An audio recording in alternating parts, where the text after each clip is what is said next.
Hi there, thanks for your interest in this video about this Pelin Nomad currently on trademe.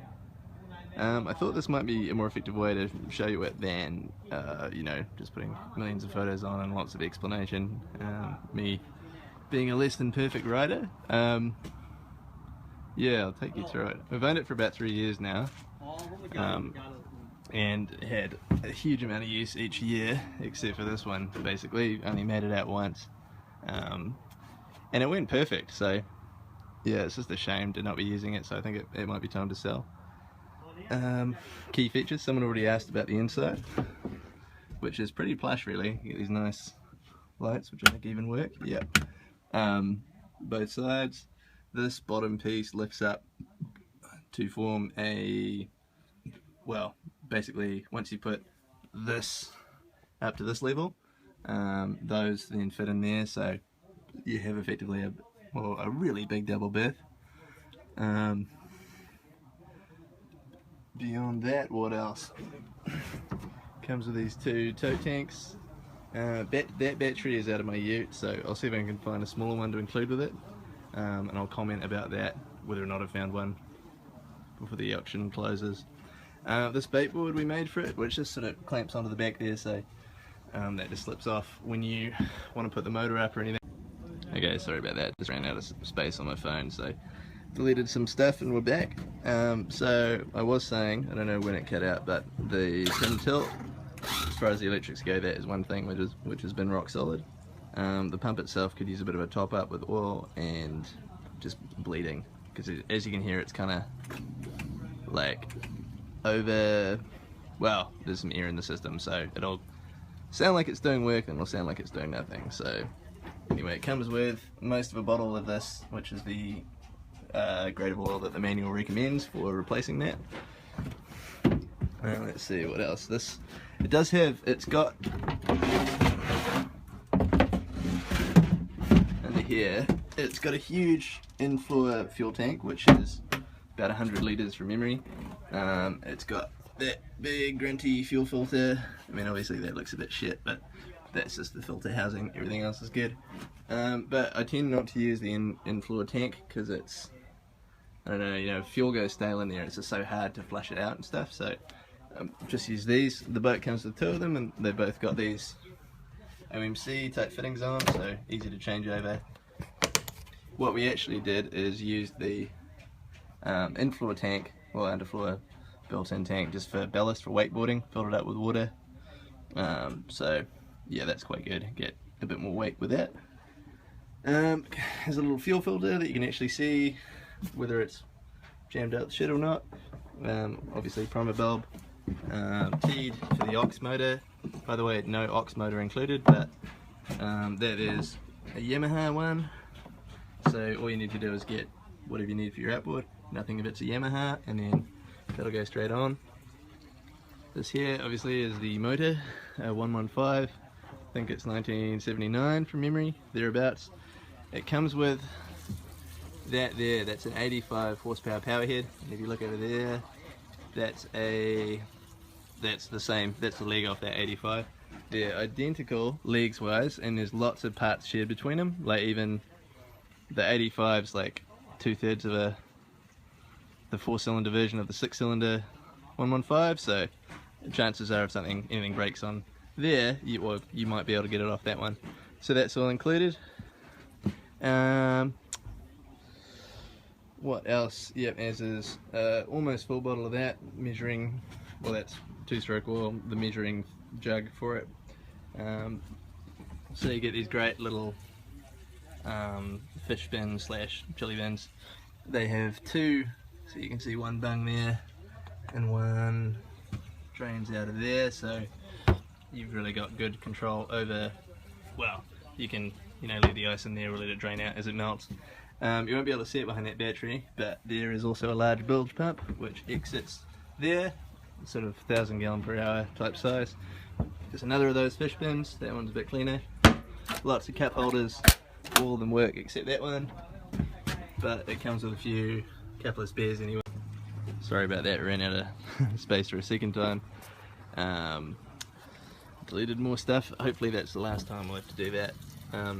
Also, Okay, so other things you should know, I suppose, are that there's that aux bracket there, which is a rise and fall one, good for motors up to 15 horse, so pretty good size.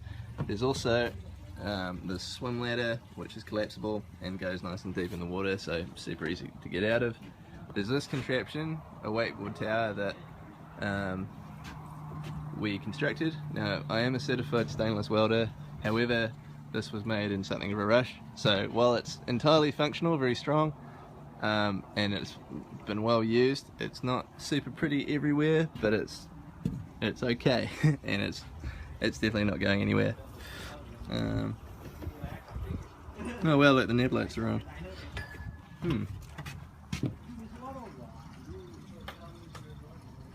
Okay, so that part of the electrics is definitely working, good to know. There's this anchor light here, almost brand new. Well, actually it's a year old now I think about it. Brand new as in it's never been wired up to be used. One thing to note, that light there was smashed on a recent moving,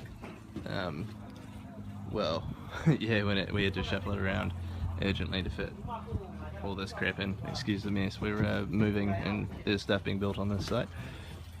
Anyway, yeah, I'll run it just so you can hear it. To be honest, it's not quite cold. I ran it for half an hour before just to make sure everything was all good, but it fired up straight away, so really I've got no doubt at all that it'll do the same for you.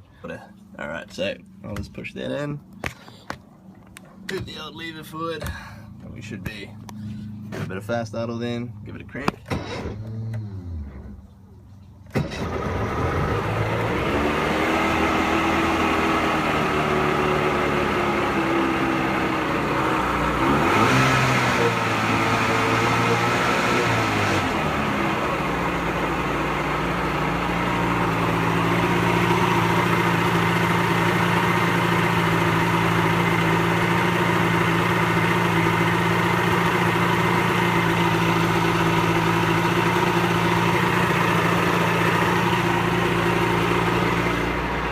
So she's a pretty smooth runner, as you can probably hear.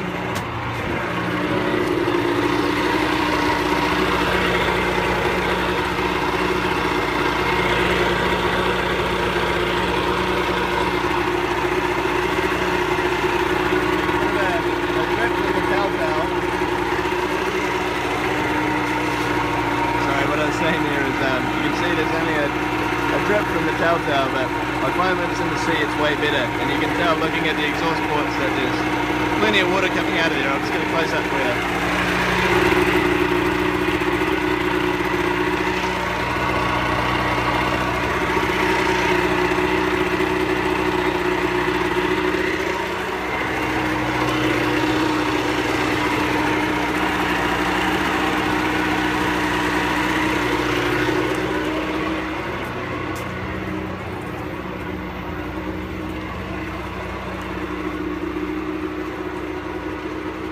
That's it from the front.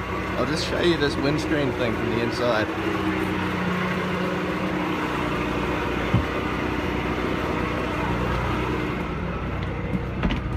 Okay, so the only one thing that I'd probably fix pretty quickly, when the rest of this boat's pretty much ready to use already, but you'll see there's a little bit of the windscreen in there that's not actually sitting in the seal.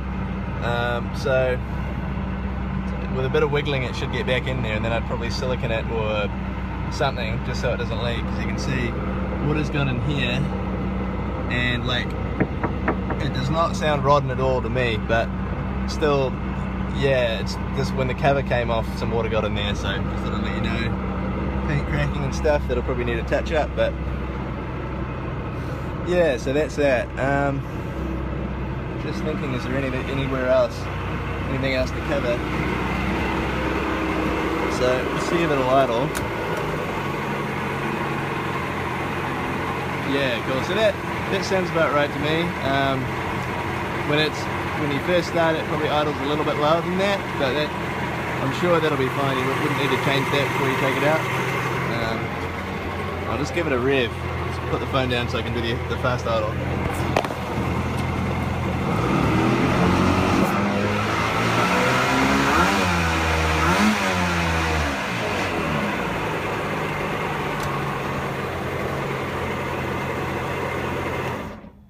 hopefully that sounded as good through the video as it did here in real life. Beautiful, smooth 6-cylinder roaring into life. Not sure if I mentioned as well, but it does come with a fire extinguisher, which I'll put in that bracket before it's sold. Yeah, so, and today in the process of, it was just about mucky, so I gave it a bit of a wipe down and was actively checking for rot the whole time and didn't find any, so we really haven't struggled with that. Yeah, you can see it's been treated by the previous owner with a like an epoxy timber sealer, which is just insanely hard down there, and looks like he's done a pretty comprehensive job. Like, yeah, haven't had any issues at all so far with rot anywhere on this boat. Actually, sorry, just in the interest of being completely truthful, we did have a little bit in there which we cut out and jammed a new bit of ply down there. It was all properly done, I can assure you. Just thinking if there's anything else. I think both the tyres are good, wheel bearings feel okay, but I really can't give you any assurances on that.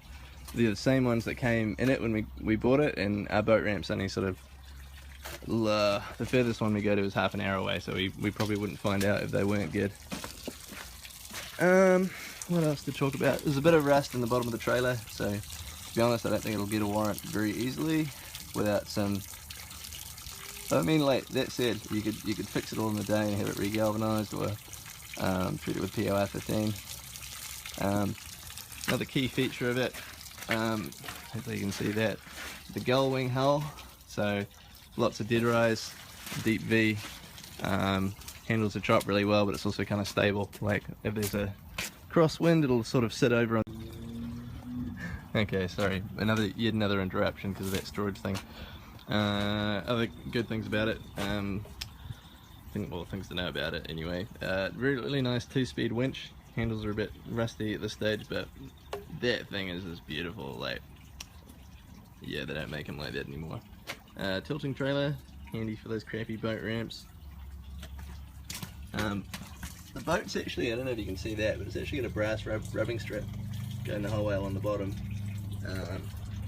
Full keel rollers, and it's kind of, I don't know if you can see that, like it's got another set of rollers under the chine. Pretty cool. Dura-Torque suspension. Yeah, it's all pretty good stuff really.